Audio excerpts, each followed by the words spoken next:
Bonjour et bienvenue pour ce nouveau page à page consacré au premier numéro de Ultimate Spider-Man Nouvelle Génération, Ultimate Spider-Man Nouvelle Époque par Jonathan Hickman, Marco Checchetto et Matthew Wilson aux couleurs. C'est un numéro 1 comme vous pouvez le voir sur l'écran. C'est le renouveau d'Ultimate Spider-Man. Ça n'a absolument rien à voir avec la première série Ultimate Spider-Man de Brian Michael Bendis et Mark Bagley, sortie il y a maintenant 24 ans. Ce n'est pas une suite. Marvel a juste réutilisé le nom, la marque Ultimate pour nous raconter un Spider-Man pour la génération 2024, tout comme le premier Ultimate Spider-Man était destiné aux jeunes et aux lecteurs des années 2000. On a changé d'époque et même si le Ultimate Spider-Man de Bendis et Bagley reste un culte et reste pour le moment une des meilleures interprétations et une meilleure version de Spider-Man qu'on ait pu avoir, Marvel a eu raison de vouloir reproposer une page blanche sur Spider-Man et de vouloir réécrire l'histoire de Spider-Man et de Peter Parker pour un nouvel lectorat, pour refaire venir les gens qui ont quitté le navire depuis longtemps, pour réconcilier les anciens lecteurs, peut-être pour faire revenir certains lecteurs qui ont été perdus en chemin avec tous ces relaunchs et toute la complexité d'un univers qui est devenu assez incompréhensible pour le commun des mortels et parfois qui peut manquer de saveur puisque les séries récentes manquent un petit peu de goût, il faut le dire. Et c'est aussi un numéro qui a vocation à séduire des nouveaux lecteurs. C'est un numéro 1, c'est un nouveau départ. C'est véritablement un épisode que vous pouvez lire si vous n'avez jamais rien lu de Spider-Man. C'est là pour séduire des nouveaux lecteurs, c'est là pour séduire des lecteurs qui sont partis et on va voir si le pari est réussi. Alors moi je vous ai dit à quel point j'avais aimé ce titre. Ce titre est un succès, si bien que le numéro 1 que vous voyez est en rupture quasiment partout à l'heure où j'enregistre et à l'heure où vous regardez cette émission. Un second tirage sort le 21 février 2024. Le 21 février 2024, c'est également la date de sortie du numéro 2. Le quatrième numéro a déjà été teasé par Marco Checchetto, Sublime Couverture. Je vous invite à le suivre sur les réseaux sociaux et vous verrez la couverture de l'épisode numéro 4. Et donc, c'est une série régulière.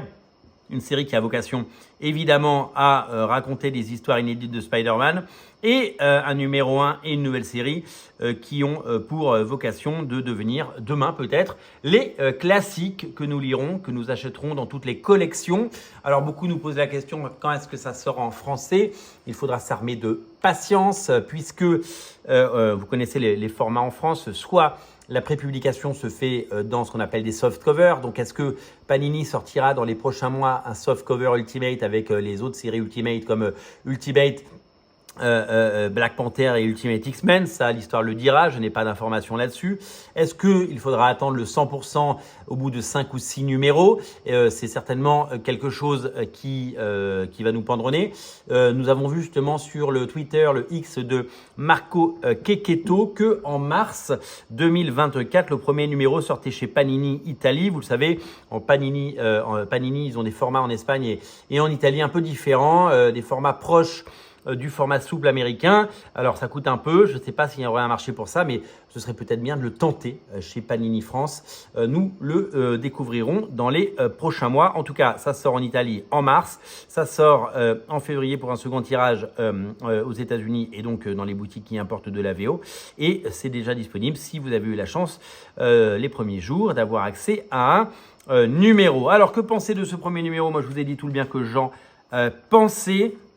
C'est un premier numéro qui réinvente Spider-Man, mais il faut avoir en tête deux choses. Il faut avoir en tête le fait que d'abord, il faut avoir lu Ultimate Invasion. Vous savez, ça sort en mars en France en 100%. Ultimate Invasion, la mini-série de Jonathan Hickman et de Brian Lynch qui lance le nouvel univers Ultimate, parce qu'il y a des références là-dedans. Donc c'est un numéro 1 et c'est un nouveau départ. Et on pourrait penser que n'importe quel nouveau lecteur peut rentrer dedans, mais il faut quand même avoir lu le Ultimate Invasion et le one-shot Ultimate Universe qui est sorti, lui, en novembre aux États-Unis. Donc, on se dit quand même que c'est dommage qu'il y ait ces références et on aurait aimé que ce soit un vrai numéro 1 qui ne fasse pas référence à des épisodes qu'on n'a pas lus ou qu'on a lus et que n'importe qui puisse l'apprécier à sa juste valeur sans se poser des questions. L'autre chose, c'est que c'est ce qu'on appelle un twist. C'est un twist dans l'univers de Peter Parker, parce que Peter Parker n'a pas 16 ans, il ne se fait pas mordre par une araignée, Tante May n'est plus là, je ne vous spoile pas en vous disant ça, vous découvrirez un nouveau statu quo pour certains personnages et il n'est pas encore un Spider-Man. Donc, il est marié avec Mary Jane, que vous connaissez certainement, et il a 2 enfants, alors que dans la continuité normale, il n'en a pas. Donc, c'est quand même un twist de la continuité normale. Donc, il faut quand même avoir un tout petit peu la base pour se dire ah bah tiens ça a changé, tiens c'est pas la même chose. Et puis après il y a des apparitions de personnages comme Wilson Fisk ou Matthew Murdock. Peut-être que si vous ne les connaissez pas parce que vous n'avez vu aucune série ou lu aucun comics, eh bien vous n'arriverez pas à mettre un nom dessus ou un visage. Voilà, c'est peut-être les seuls petits défauts que je peux donner à cet épisode. Par contre je l'ai particulièrement adoré et nous allons le parcourir ensemble. Alors déjà notons une chose, c'est le design avec ce magnifique logo Ultimate avec l'araignée.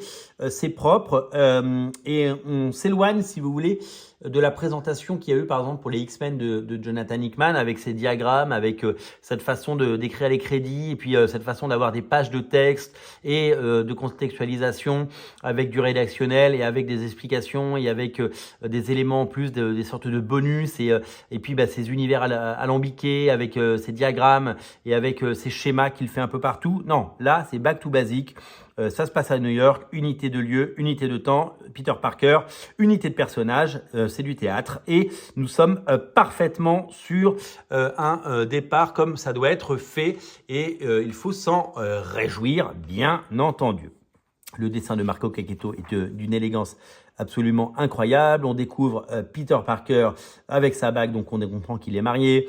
Il arrive et il voit ses enfants qui prennent leur petit déjeuner. Arrive Mary Jane, la sublimissime Mary Jane, avec qui ils échangent quelques mots. Il y a un foreshadowing là avec une sorte de boule de cristal qu'on découvrira plus tard, une sorte d'orbe que vous découvrirez. Les dialogues sont plutôt bien ficelés, l'interaction entre les personnages marche bien, le décor est très bien campé. C'est un page à page, donc forcément, si vous ne voulez pas être spoilé, eh bien, je vous invite à arrêter tout de suite de regarder cette vidéo parce que ça n'aurait pas de sens.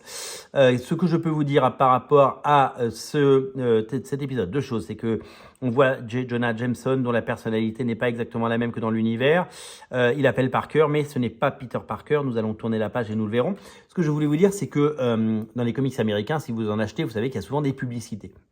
Il y avait une publicité sur la deuxième de couverture avec Miss Marvel Mutant Menace, la série écrite par Iman Vellani qui a joué le rôle de Miss Marvel, Sabir Pirazza, Scott Goldensky et une couverture sublime de Carlos Gomez. Et là, c'est la publicité pour la bande dessinée Ghost Rider numéro 1, nouvelle série de Benjamin Percy avec Danny Kim et Juan Ferreira. Oui, il y a des publicités dans les comics américains et il y a toujours eu des publicités. Ce que j'ai juste pu noter, c'est que je me souviens d'un temps et je ne sais pas quand est-ce que ça a basculé. Fut une époque où eh bien, il y avait des publicités pour le cinéma, par exemple. Il y avait des publicités pour des films qui n'étaient pas des films Marvel. Ça pouvait être Scream, ça pouvait être des films de I Know What You Did Last Summer, ça pouvait être des films comme ça. Et c'est vrai que maintenant, il n'y a plus que des publicités pour des publications Marvel. C'est-à-dire que les comics n'intéressent pas ou plus, ou alors il n'y a plus de régie publicitaire pour gérer ça, eh bien d'éventuels annonceurs qui souhaiteraient faire de la publicité dans les comics, ce qui est une petite révolution et ce qui est peut-être dommage, voilà.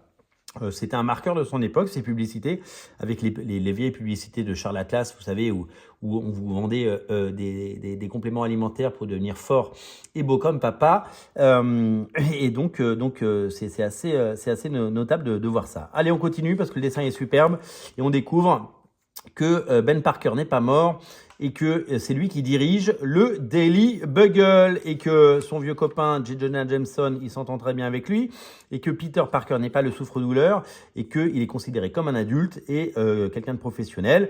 Alors, certains sites aux États-Unis ont parlé de Nepo Baby, que Ben Parker a mis dans son journal son propre neveu.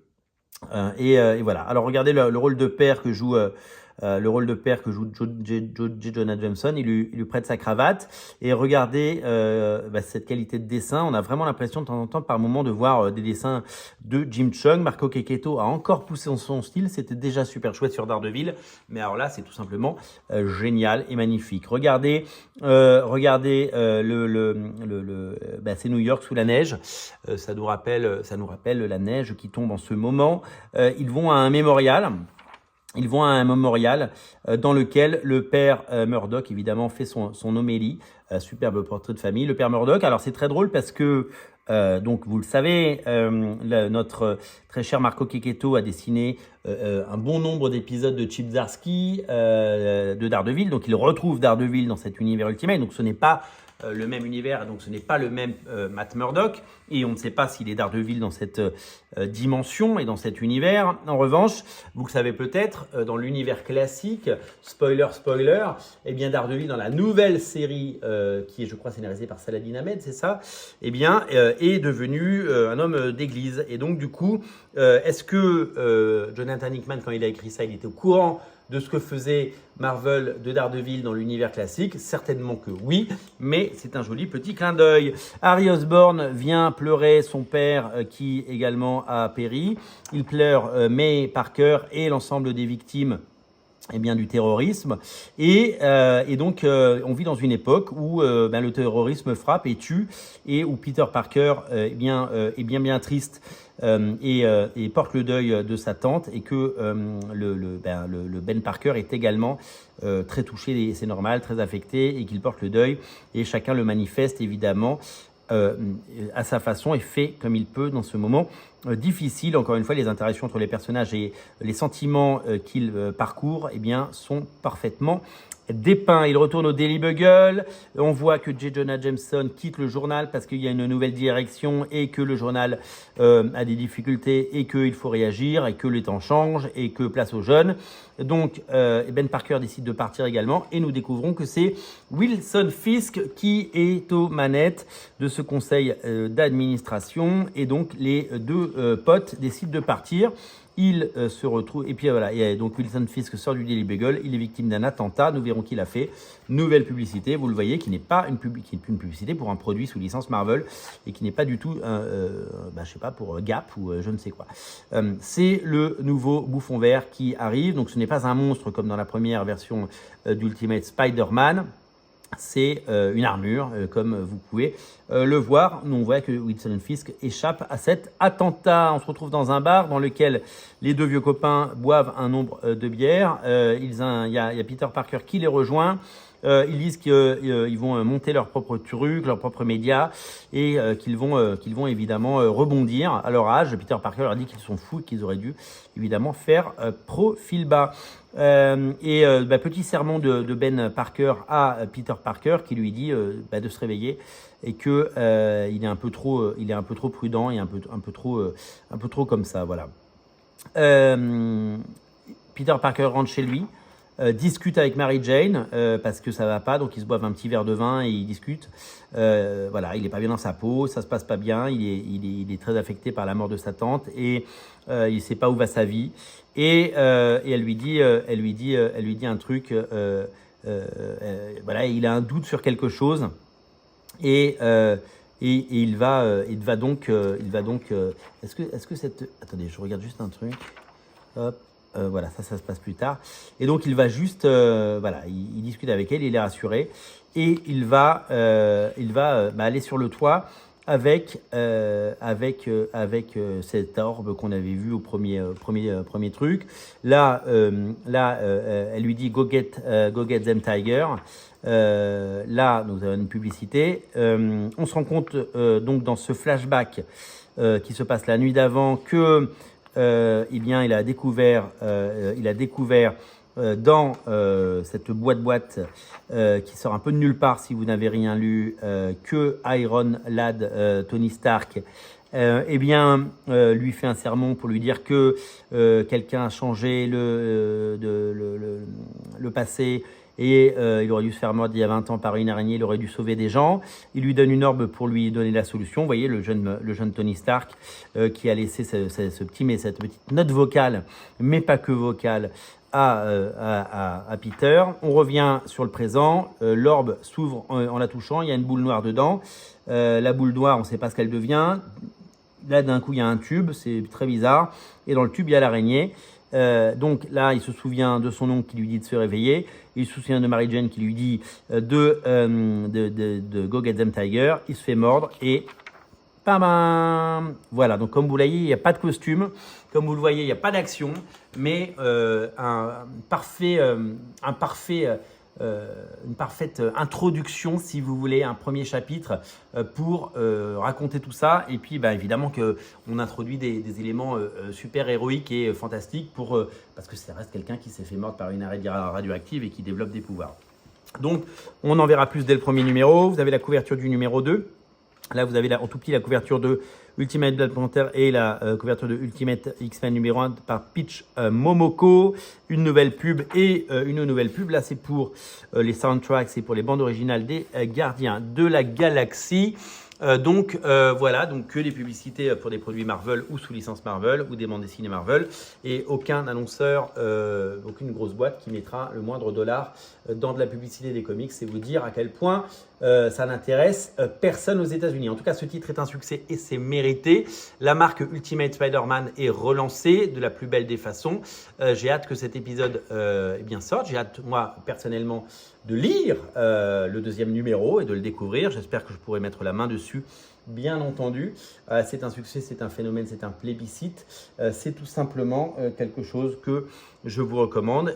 J'espère que vous avez pris plaisir à parcourir ces pages avec moi et que vous avez eu la chance de choper ce numéro et que vous aurez la chance de le lire très bientôt en version française. Pour soutenir cette chaîne, je vous invite à faire une chose, c'est évidemment de